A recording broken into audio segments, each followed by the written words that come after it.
Hello बच्चों, कैसे हो आप सब। सुपर कंसेप्ट क्लासेस में आप सभी का स्वागत है। मैं हूँ राधिका और अभी हम लोग रिवाइज करेंगे क्लास 12 इंग्लिश कोर का जो पोइट्री सेक्शन है ना, इसका सारे चैप्टर्स का सब्जेक्टिव क्वेश्चन आंसर्स को अभी हम लोग रिवीजन करेंगे। अगर चैनल पर पहली बार आए हैं तो चैनल को सब्सक्राइब करके बेल आइकन जरूर हिट करें और साथ ही साथ इस वीडियो को अपने दोस्तों के साथ शेयर भी जरूर करें ताकि हर बच्चे को इससे हेल्प मिल सके। तो चलिए शुरू करते हैं। हम लोग करेंगे पोइट्री सेक्शन का लॉन्ग क्वेश्चन आंसर्स को। ठीक है, तो हमारा पहला जो पोयम है वो है माई मदर एट 66। ठीक है, तो चलिए इसका क्वेश्चन आंसर शुरू करते हैं। हमारा सबसे पहला क्वेश्चन है what is the kind of pain and ache that the poet feels, यानी कि जो कवित्री है वो किस प्रकार का दर्द महसूस करती है। देखिए इसका आंसर हो जाएगा the pen and ache that the poet feels is that of the old age of her mother who is already 66. She feels that very soon she may pass away and leave the poets alone in the world. यानी कि जो दर्द कवित्री महसूस करती है वह है अपनी माँ की वृद्धावस्था, जो कि पहले ही 66 वर्ष की हो चुकी हैं। उसको लगता है कि अति शीघ्र ही उसकी माँ इस संसार में उसे अकेला छोड़कर चली जाएगी। ठीक है, ये हो गया क्वेश्चन 1 का आंसर। नेक्स्ट देखते हैं। क्वेश्चन 2 है why are the young trees describe as sprinting. ठीक है, जो यंग ट्रीज है उनको भागते हुए क्यों दिखाया गया है, क्यों कहा गया है। देखिए आंसर हो जाएगा the young trees are describe as sprinting because the poets is travelling in the car, यानी कि जो कवित्री है वो कार में ट्रेवलिंग कर रही है। When she looks out the window of the running car, they seem be running behind और sprinting, यानी कि जो कवित्री है वो पेड़ पौधों को भागते हुए इसलिए कहा है क्योंकि वह स्वयं एक चलती हुई कार में यात्रा कर रही है। ठीक है, और जब वह कार की खिड़की से बाहर देखती है तो उनको पेड़ पौधे पीछे भागते हुए प्रतीत होते हैं। क्वेश्चन नंबर 3 है why has the mother been compare to the late winter's moon, यानी कि मदर को यहाँ पे लेट विंटर्स मून से क्यों कंपेयर किया गया है। देखिए इसका आंसर देखते हैं। The mother has been compare to the late winter's moon because she has turn 66 and looks very much pale and withered just as the winter's moon looks under mist. ठीक है, both are late winter's moon as well as the mother are in their last inning of life, यानी कि माँ और जाती हुई सर्दी के चंद्रमा की तुलना यह दर्शाने के लिए की गई है कि जिस प्रकार धुंध में छुपकर सर्दियों का चंद्रमा पीला व मुरझाया हुआ सा लगता है, उसी प्रकार 66 वर्ष की बूढ़ी माँ पीली व मुरझाई सी लगती है। सर्दी का चंद्रमा और माँ दोनों ही अपनी जीवन की अंतिम पारी खेल रहे हैं। तो ये हो जाएगा इसका आंसर। अब हमारा नेक्स्ट चैप्टर है an elementary school classroom in a slum. ठीक है, नेक्स्ट पोयम है ये। चलिए इसका फर्स्ट क्वेश्चन देखते हैं। क्वेश्चन 1 है with all its modern imagery this poem is promoted by a moral sense of the depth of his moral conviction. Spender writes about the unsung fighters who are they. बोल रहा है कि समस्त आधुनिक कल्पनाओं से युक्त यह कविता एक नैतिक भावना से प्रेरित है। अपनी नैतिक परंपराओं की गहराई से स्पेंडर उन संघर्ष करने वालों के बारे में क्या लिखते हैं जिनका कहीं वर्णन नहीं है, और वो कौन है। चलिए इसका आंसर देखते हैं। आंसर हो जाएगा with all its modern imagery the poem provokes moral duty of its readers towards every human being. The slum dwellers are the unsung fighters who are deprived of even the simplest joy of life. They fight to earn their simple livelihood. No song is written in their praise yet. इसका मतलब है अपनी सभी आधुनिक कल्पनाओं के साथ कविता अपने पाठकों के नैतिक कर्तव्य को भड़काती है। हर इंसान के प्रति झुग्गी झोपड़ियों में रहने वाले वे गुमनाम लड़ाके हैं जो जीवन के साधारण और सरल सुख से भी वंचित हैं। वे अपनी साधारण आजीविका कमाने के लिए भी लड़ते हैं। उनकी प्रशंसा में अभी तक कोई गीत नहीं लिखा गया है। ठीक है, ये हो जाएगा हमारा क्वेश्चन 1 का आंसर। नेक्स्ट देखते हैं। क्वेश्चन 2 है though the students live in the slum in the shadow of the Second World War, Spender brings out the flowering of the spirit of a greater humanity.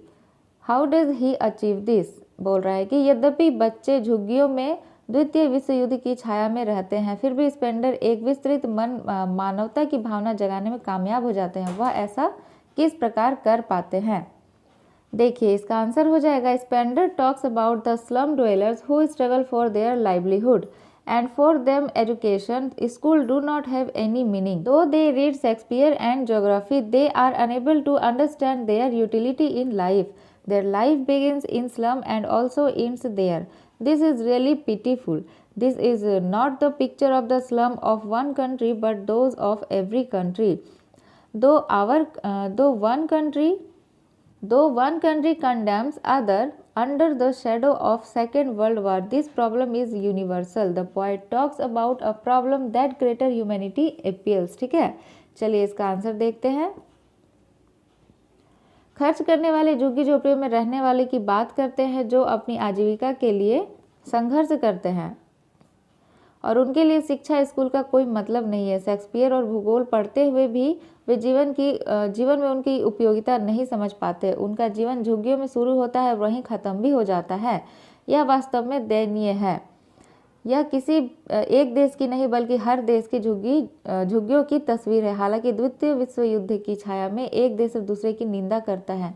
यह समस्या सार्वभौमिक है।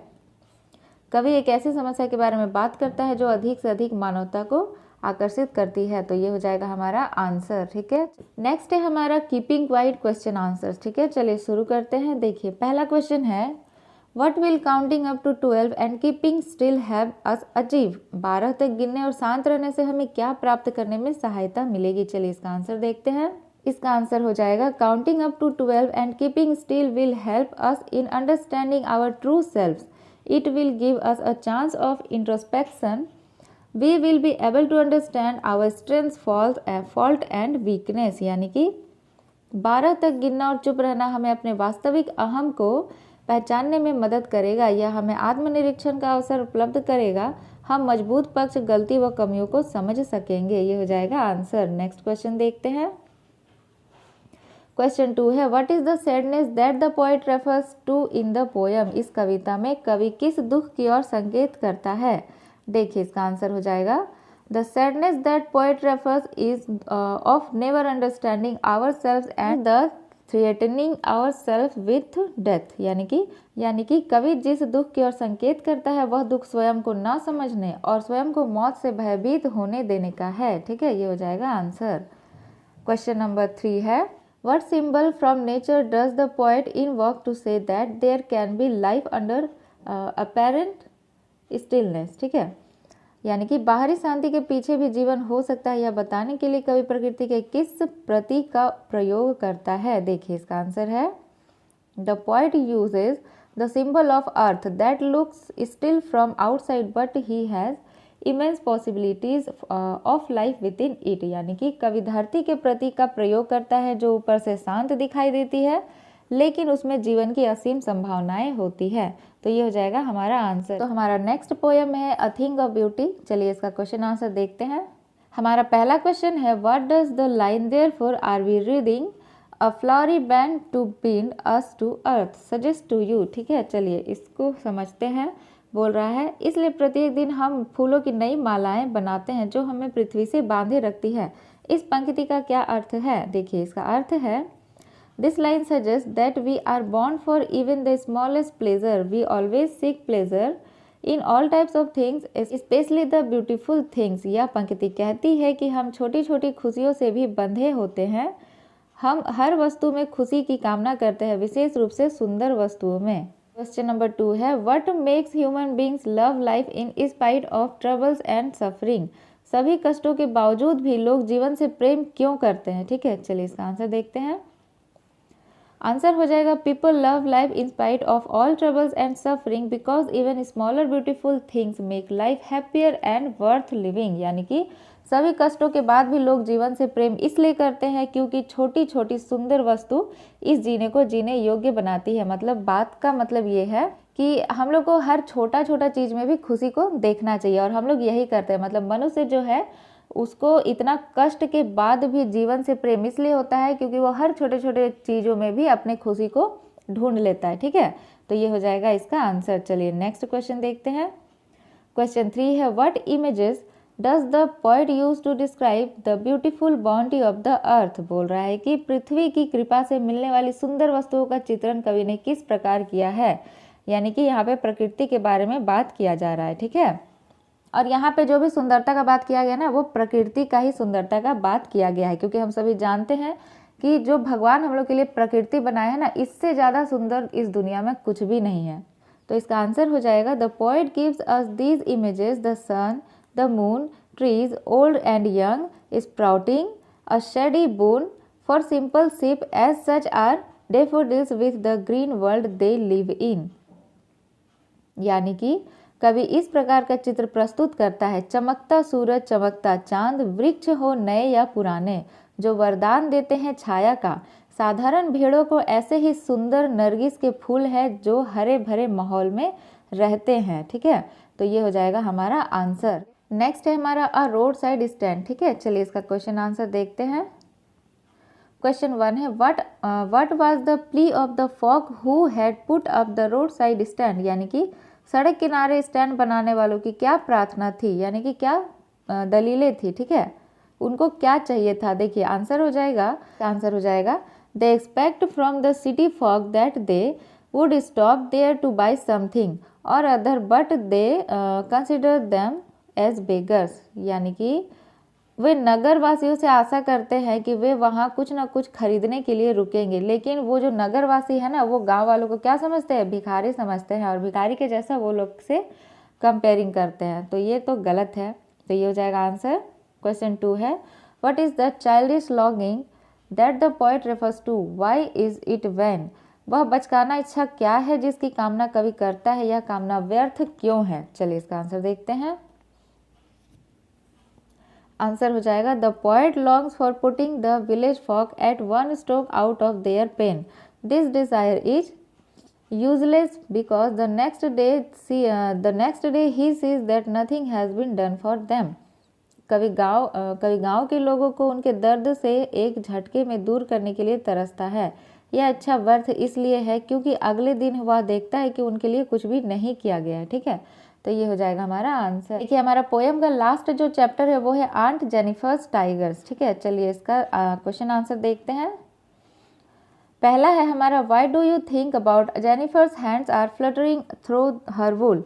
इन the second stanza what is she finding the needle so hard to pull. इसमें बोल रहा है कि आप क्या सोचते हैं जेनिफर आंटी के हाथ जो है अपनी ऊन पर क्यों लड़खड़ा रहे हैं। दूसरे पद में उनके स्वेटर बुनने की सिलाई इतनी सख्त क्यों लग रही है। देखिए इसका आंसर हो जाएगा the hands of aunt Jennifer are fluttering through her wool in the second stanza because of the heaviness of her mood and the burden of the married life. ठीक है, she finds the ivory needle hard to pull because of the construction. बोल रहा है कि अपने mood और भारीपन और वैवाहिक जीवन के बोझ के कारण आंटी जेनिफर के हाथ दूसरे श्लोक में उनकी ऊन के माध्यम से फड़फड़ा रहे हैं। ठीक है, निर्माण के कारण उसे हाथी दांत की सुई को खींचना कठिन लगता है। मतलब कि वो जो ऊन में जो फंसा हुआ उनका हाथ है ना, वो उनके वैवाहिक जीवन को दर्शाता है कि किस तरह से शादी होने के बाद एक लेडी का जो अपना जिंदगी होता है वो शादी के बोझ में और उसके बंधन में बंध जाता है। ठीक है, और उसको किस तरह से वो खींचती है, अपने साथ साथ लेकर चलती है, कितनी मुश्किल आती है, वही इसमें बताया जा रहा है। ठीक है, चलिए नेक्स्ट क्वेश्चन देखते हैं। What is suggested by this image massive weight of uncle's wedding band. Uncle से शादी के प्रतीक, ठीक है, कंगन के भार से क्या तात्पर्य है। चलिए इसका आंसर देखते हैं। Massive weight of uncle's wedding band points out the already burdened and unhappy married life of aunt Jennifer. ये दर्शाता है कि चाचा से शादी के बाद, ठीक है, वो जो बैंड है ना, वेडिंग बैंड, भारी, उसका जो भारी वजन है आंट जेनिफर के पहले से ही बोझिल और दुखी वैवाहिक जीवन की ओर इशारा करता है। मतलब उनका जीवन जो है वो शादी के बाद कितना कठिन है, उसी की तरफ वो इशारा करता है। ठीक है, तो ये आंसर हो जाएगा। चलिए नेक्स्ट देखते हैं। क्वेश्चन 3 है what are the ordeals aunt Jennifer is surrounded by, why is it significant that the poet uses the word ringed. What are the different meanings of ringed in the poem. बोल रहा है कि वह कौन सी दुख, स्वप्न या भयंकर परिस्थितियां हैं जिनसे आंटी घिरी हुई है। रिंग शब्द के प्रयोग का क्या महत्व है। रिंग शब्द के कौन कौन से अर्थ कविता में लिए गए हैं। चलिए इसका आंसर देखते हैं। आंसर हो जाएगा the ordeals aunt Jennifer is surrounded by are the unhappy married life and painful circumstances. The word ringed give us two meanings. First, surrounded by, and secondly, wedding ring in her finger on the wedding banding her wrist. ठीक है, इसमें बोल रहा है aunty Jennifer जिन परिस्थितियों से घिरी हुई है वे दुखी वैवाहिक जीवन और दर्दनाक परिस्थितियां हैं। रिंग्ड शब्द हमें दो अर्थ देता है, पहला चारों ओर से घिरा हुआ और दूसरा शादी की अंगूठी उसकी उंगली में, उसकी कलाई पर, शादी की पट्टी पर। ठीक है, मतलब कि इसमें जो रिंग शब्द है इसका मतलब यही है कि वो किस तरह से शादी के बाद बहुत सारे दुखों से और बहुत सारे बोझ से घिर चुकी है। ठीक है, और किसी तरह से वो बस अपनी ज़िंदगी को उनके साथ साथ खींच रही है। तो ये हो जाएगा इसका आंसर। तो लड़कियों, आप सब समझ रही हो ना कि शादी के बाद एक लड़की के ज़िंदगी में कितना दिक्कत है। तो इसीलिए आप लोग पहले अच्छे से पढ़ाई करिए, अच्छा जॉब लीजिए, बहुत सारे पैसे कमाइए और फिर शादी करिए। ठीक है, चलिए अब हम लोग मिलते हैं नेक्स्ट वीडियो में। जय हिंद।